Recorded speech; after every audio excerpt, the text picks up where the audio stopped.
The Varangian Guard was an elite unit of the Byzantine Army, from the 10th to the 14th centuries, whose members served as personal bodyguards to the Byzantine emperors. They are known for being primarily composed of Germanic peoples, specifically Scandinavians and Anglo-Saxons. The Rurs provided the earliest members of the Varangian Guard. They were in Byzantine service from as early as 874.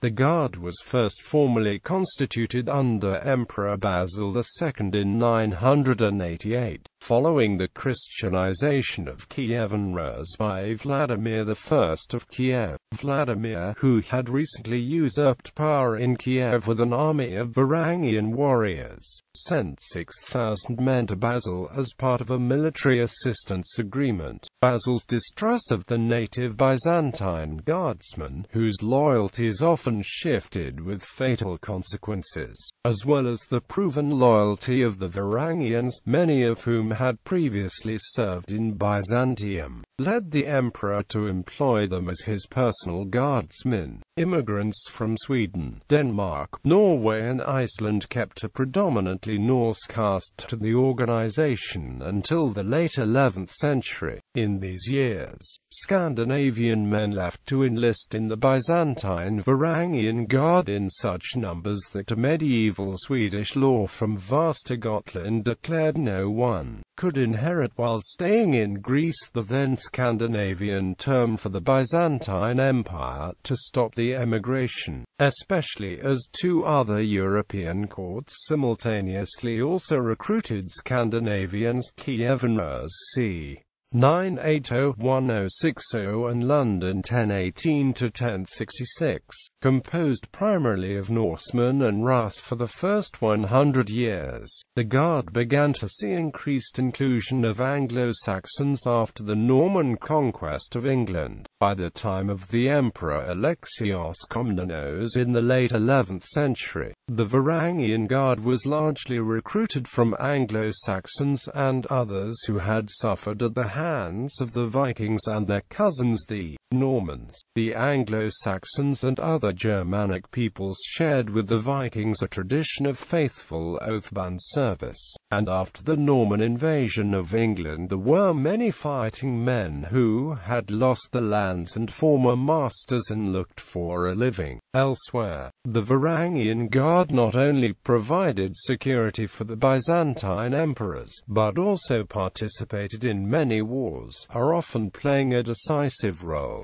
since they were usually deployed at critical moments of a battle. By the late 13th century, Varangians were mostly ethnically assimilated by Byzantine Greeks, though the Guard operated until at least mid-14th century. In 1400 there were still some people identifying themselves as Varangians in Constantinople. History. The earliest members of the Varangian Guard came from Kievan Rus. A treaty between Rus and the Byzantine Empire under Michael III was agreed in 874 after a period of hostilities. A clause in the treaty obliged Rus to provide men for Byzantine service. Renewed hostilities between 907 and 911 ended with a new treaty under which any Rus who chose could serve Byzantium as a right. As early as 911, Varangians are mentioned as fighting as mercenaries for the Byzantines. About 700 Varangians served along with Dalmatians as marines in Byzantine naval expeditions against the Emirate of Crete in 902, and a force of 629 returned to Crete under Constantine Porphyrogenitus in 949.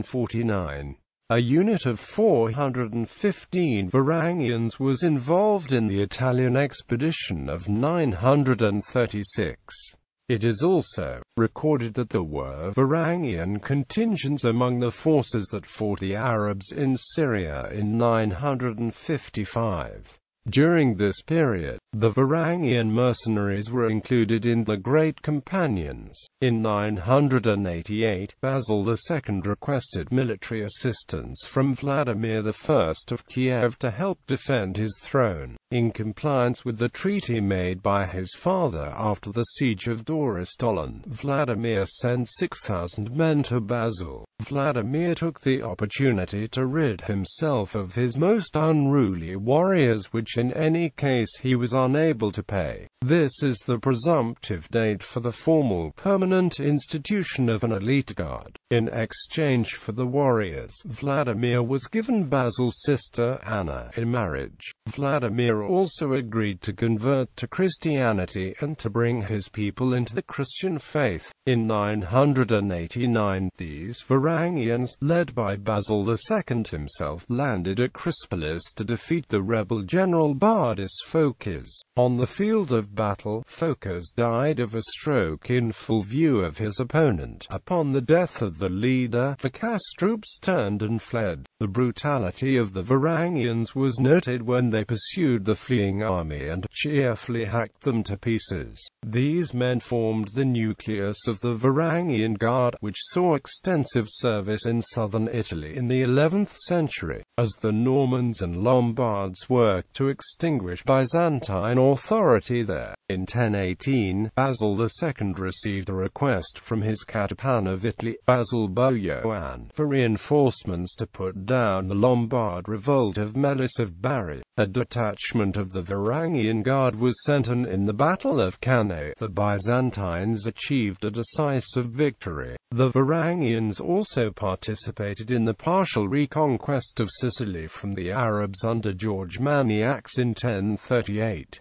Here, they fought alongside Normans recently arrived in Italy seeking adventure and Lombards from Byzantine-held Apulia. A prominent member of the Guard at this time was Harald Hardrada, later King of Norway as Harald III. However, when Maniax ostracized the Lombards by publicly humiliating the leader, Ardwine, the Lombards deserted and the Normans and Varangians followed them. Not long after, the Catapan Michael Docianus had a force of Varangians stationed at Bari. On the 16th of March 1041, they were called up to fight the Normans near Venosa. Many drowned in the subsequent retreat across the Afanto. In September, Augustus Boioan was sent to Italy with only a small contingent of Varangians to replace the disgraced Docianos. On the 3rd of September 1041, they were defeated in battle by the Normans.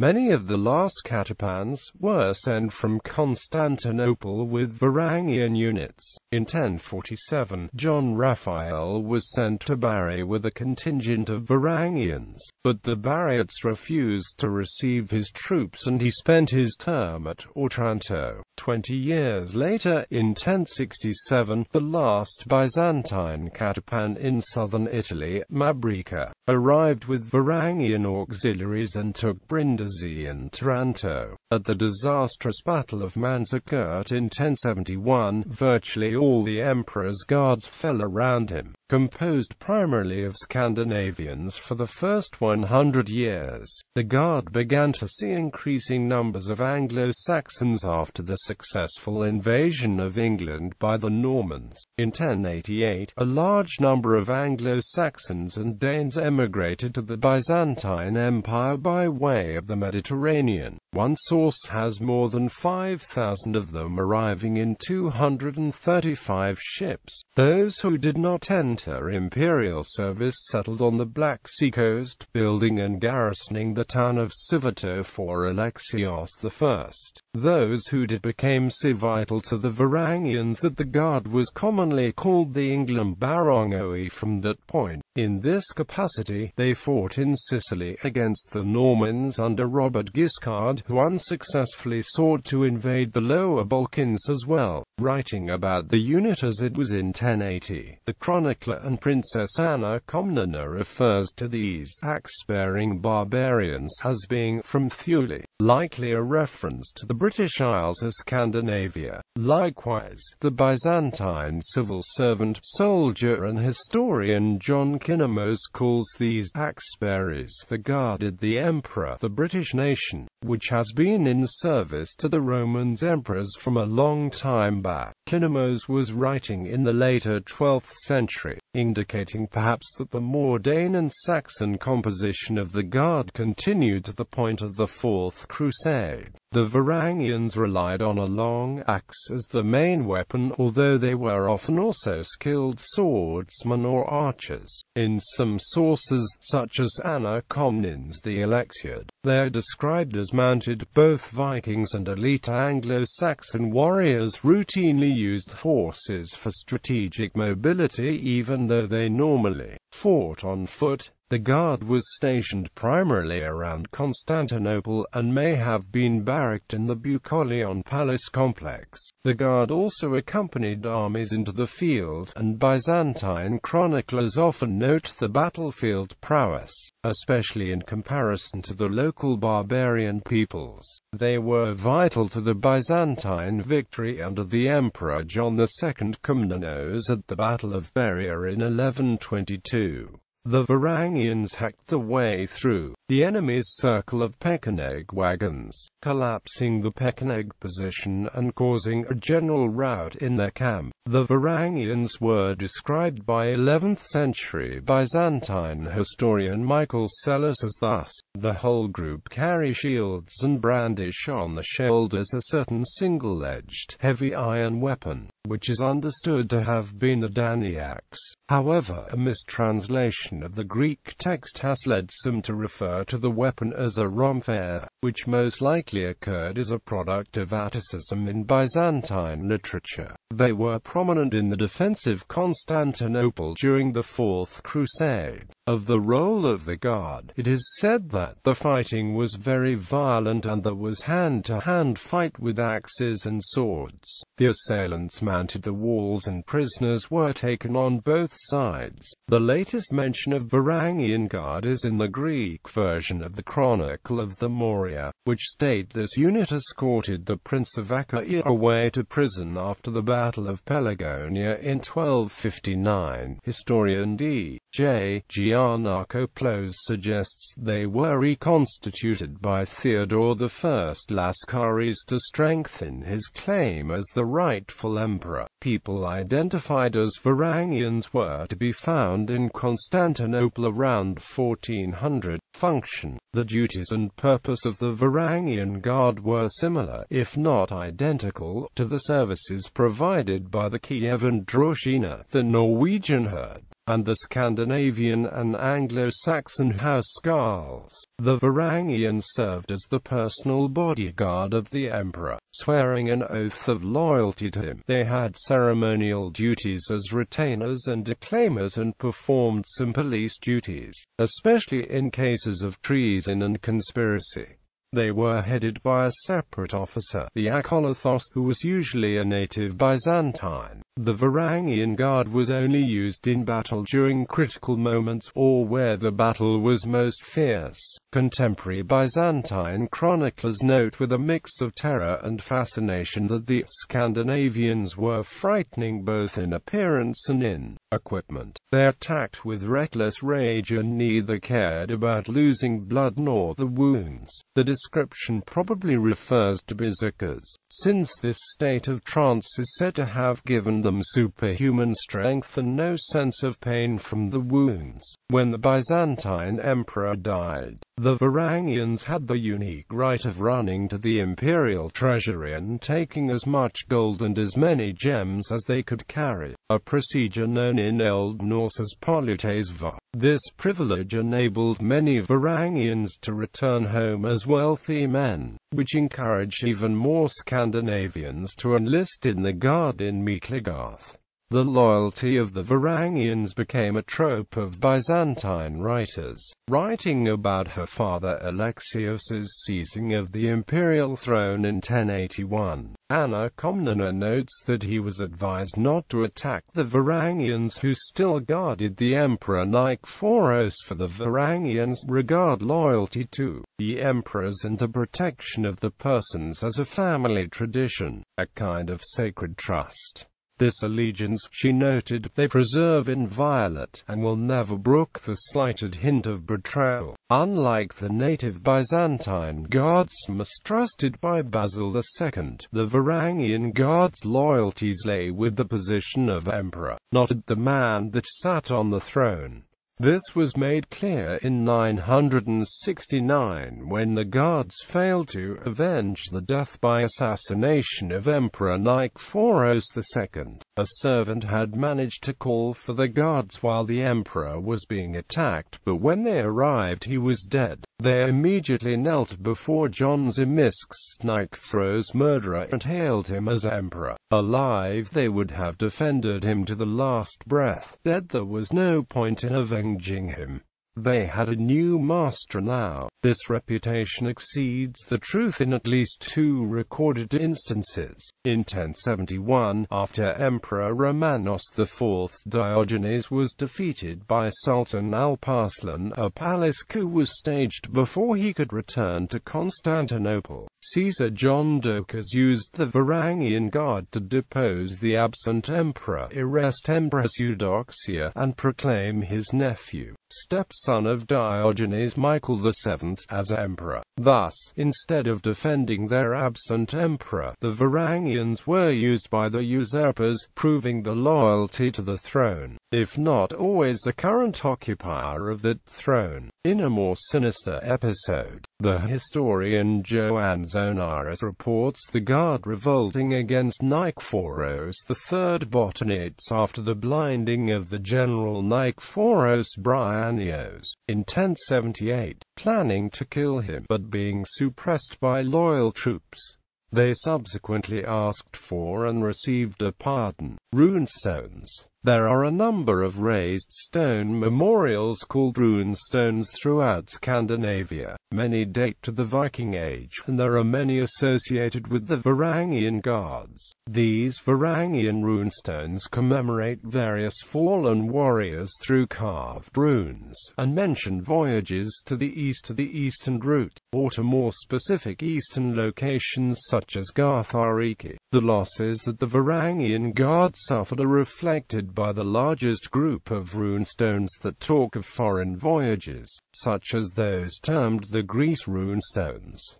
These were raised by former members of the Varangian Guard, or in the memory. A smaller group consists of the 4 Italy runestones, which were raised in memory of members of the Varangian Guard who died in southern Italy. The oldest of the Greece runestones are 6 stones in the style Rak, a style which is dated to the period before 1015 AD. The group consists of Skeptuna runestone U358, Vastraleding runestone U518, Nalberga runestone for 170 and Erikstad runestone EDM46. One of the more notable of the later runestones in the style PR4 is Ed runestone U112, a large boulder at the western shore of the Lake of Ed. It tells that Ranvalda, the captain of the Varangian Guard, had returned home where he had the inscriptions made in memory of his dead mother. The youngest runestones, in the style PR5, such as Ed runestone U104, are dated to the period 1080 to 1130, after which runestones became unfashionable. The Varangians did not return home without being imprinted by Byzantine culture in one way or another, as exemplified by the Byzantine cross carved on the early 11th century Rizbal runestone U161, and which today is the coat of arms of Täby, a tri-municipal locality and the seat of Täby municipality in Stockholm County, Sweden. The runes were made by the Viking Ulf of Boresta, see Orchester runestone U344, in memory of another Ulf, in Skalhamra, and at the request of the latter's father.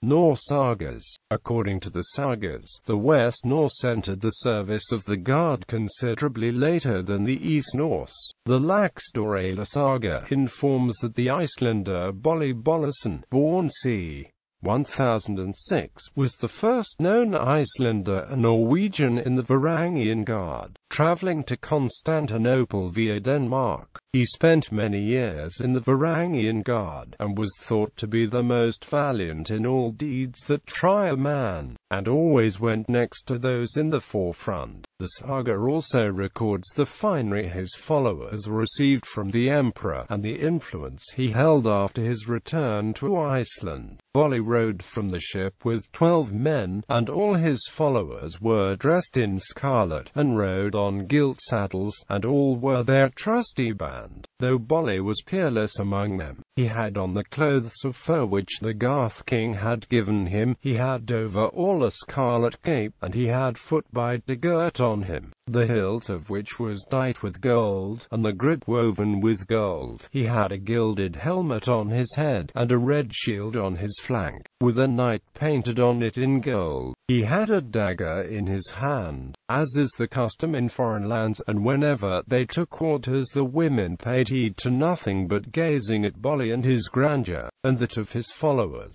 The Varangian Guard is mentioned also in Njál's saga in reference to Kolskegg, an Icelander said to have come first to Holmgard and then on to Miklagard, where he entered the emperor's service. The last that was heard of him was that he had wedded a wife there, and was captain over the Varangians, and stayed there till his death day. Perhaps the most famous member of the Varangian Guard was the future King Harald Sigurdsson III of Norway, known as Harald Hardrade. Having fled his homeland, Harald went first to Gardariki and then on to Constantinople, where he arrived in 1035. He participated in 18 battles and during his service fought against Arabs in Anatolia and Sicily under General George Maniacs, as well as in southern Italy and Bulgaria. An extensive account of Harald Sigurdsson's journeys is found in Harald Sigurdsson's saga.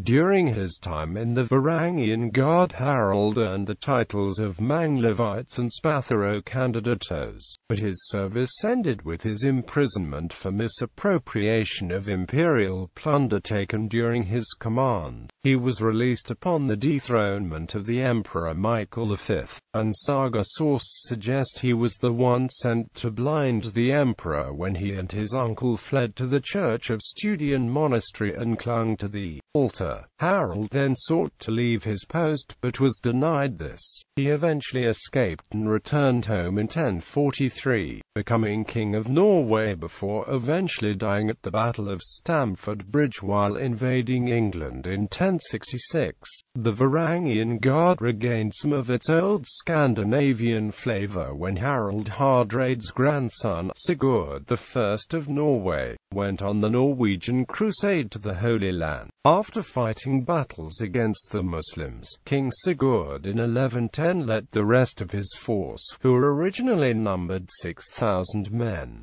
join the Varangian Guard. King Sigurd returned home with less than 100 of his personal guard. Most of the Old Norse narratives which deals with Norwegians or Icelanders in the Varangian Guard are from the 13th century, and bear witness to a continued interest and generally positive views towards Byzantium within the West Norse cultural area. Bibliography